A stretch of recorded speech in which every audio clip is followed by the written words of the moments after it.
Akala ko siya na talaga ang makakasama ko habang buhay. 2 taon kaming magkasintahan. Kilala na siya ng pamilya ko at kilala ko na rin ang pamilya niya. Wala naman akong nakikitang problema sa relasyon namin. Pero napansin kong nitong mga nakaraang linggo, parang may nagbago. Madalang na siyang mag-chat, lagi siyang busy, at kapag magkasama kami, parang wala na siyang gana.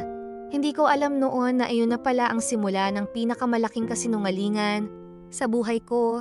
May isang babae na palaging nagla-like sa mga post niya. Kaibigan lang daw.